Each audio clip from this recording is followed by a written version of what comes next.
Welcome back to the channel, boys. Fabloonsy's coming at you next with another Destiny 2 video, and this time I want to talk about some must-have exotics for the new Titan Behemoth Stasis subclass. We just had a little breakdown from Bungie the other day, and I think it was yesterday actually, and I just want to talk about some of the exotics that are currently in the game that are going to be useful for this subclass once it comes out in November. Now, of course, like I said before, they're going to release exotics that are meant for the Stasis subclasses, but we got to remember that we also have exotics already in the game that can still be used for these new subclasses. So again, I have this down into two categories. One category is must-haves and the other one is honorable mentions. We're going to start with the must-haves, and the first one I have is Synthoceps. Now that's pretty much a given because the perk that comes on Synthoceps is increased melee lunge range, improved melee and super damage when you're surrounded. Now the melee ability for the new Behemoth subclass is like a Superman punch, like your fist fills up with ice, or it's like surrounded by ice, and you leap forward and you punch people. Now that, if you can increase the range on that, are we going to be able to like stay back with the team and then lunge forward and punch someone out of nowhere, and then if we get our melee back, just leap forward to the next crowd of enemies? I think that this is going to be pretty good if it works that way, and I'm really looking forward to making a build with this. If you can get this one, I would go for a strength roll, definitely high strength, and that's pretty much it. The next exotic on my must-haves list is Wormgod Caress. Now again, this is pretty much a given because of the perk coming on it is Burning Fist. The melee kills increase melee damage for a short period of time, additional kills extend duration, and increase effects. So if you get one of the Superman punches off and then you punch people around you, then you get another Superman punch, you can just chain this pretty well. And then if you have a shotgun that has like trench barrel on it and then you punch someone, get a kill, unload on somebody, it's going to be really potent. Now obviously you're going to want a high strength roll on this one, so if you can just go ahead and farm up a high strength one, it's really going to come in handy once you're able to get our hands on these new Stasis subclasses. The next exotic that I highly recommend farming is Heart of Inmost Light. Now the perk that comes on Heart of Inmost Light is Overflowing Light. Using an ability empowers the other two abilities. Empowered abilities mean they have faster regen, melees and grenades do more damage, and barricades have more hit points.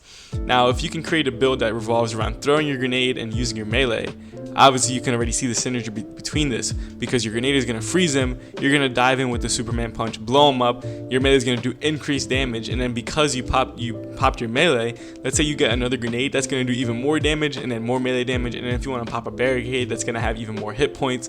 So you can already see the synergy between this, plus some of the other, I think they're called aspects and fragments that we're getting. I think that this is going to be a pretty slept on exotic, one that a lot of people are just going to overlook because it's a little bit old, but just because it's a little bit old doesn't mean that it's weak. So I highly recommend farming this one.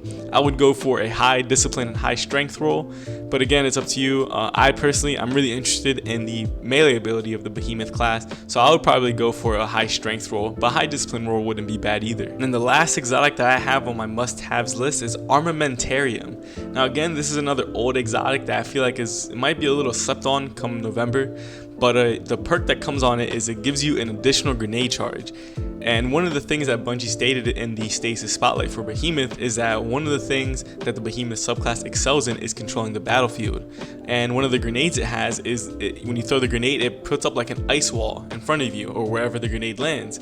So if you can have two of those on command, and then if you have a high discipline roll and a high discipline build, you can already start to see some of the synergy here. Plus if you use some of the charge with light mods that give you, portion or half of your grenade energy back, you can already start to see the potential here. And then if you're rocking a gun that has demolitionist on it, oh my god, you're gonna have ice walls everywhere protecting your team, freezing enemies and stuff. I think this is gonna be a very good exotic, and now I'm thinking, I don't know if I want this one or Synthoceps. I might have to consider this one once it comes out. Okay, so on to the honorable mentions list now, and there's only one, and I bet none of you guys can guess which one this is. If you guys want, pause it, let me know in the comments below which one you think it is before hitting play, but I guarantee you this is going to blow your minds real quick, because honestly it's regarded as trash now, and maybe it isn't that good, but I have a feeling that with the new Behemoth subclass, it might be pretty good under one condition. Now first, let me say what the exotic is. It's Severance Enclosure. I know, right? Like, this shit is trash. But the perk that comes on it is Arc, Solar, and Void Melee Final Blows unleash a damaging explosion. Finishers and final blows against more powerful targets increase the radius and damage of the explosion. Now obviously it's only Arc, Solar, and Void, but if they somehow, buff this and update this exotic to include Stasis and maybe increase the range or the radius of this explosion and make it, maybe a little bit more damaging, I think this can be pretty good because the enemies are going to be frozen already. So let's say you throw your grenade, you freeze them, and then you dive in with the Superman punch, you kill one, but then there's an explosion that damages all the other ones, they blow up, it causes a chain reaction. You guys can already see where I'm going with this.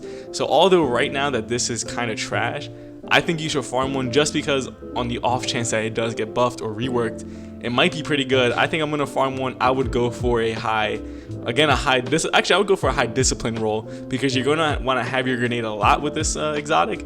So a high discipline roll is what you need, or a high strength roll, but I think discipline is a little bit better in this situation. Alright, so there you boys have it. Just a quick little list of exotics that I think are gonna be extremely powerful once Beyond Online drops in November. Again, the Severance Enclosure is only if there's a rework to it. If not, completely forget about it. But I think it's gonna be really good if they do provide a rework.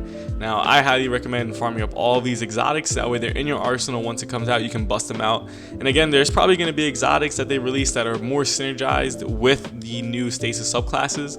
But it's always nice to have some just in case that, like, maybe they're not that potent, or if you don't have one yet, you can still rock these old ones until you get the new exotics. Everybody wants new stuff. I don't blame you, but you know, the old stuff is just as potent. And who's to say that they can't buff something, rework something to make it even better? Bungie has seemed to be, you know, updating the game, making it more modern and streamlining everything. They just released a TWAB talking about how they're gonna rework some of the triumphs so that way they work for all the planets, and you don't have to necessarily only do one activity to get them. So I think there's a good chance that they're gonna rework some of these exotics to make them work with some of the Stasis subclasses. And I think that Servants Enclosure is one of them. There is a few other ones, but I don't think they're gonna be that potent. But yeah, definitely farm up these exotics, and I can't wait to play this shit. But if you guys like this content, please like, subscribe, and share. It truly helps me out a lot.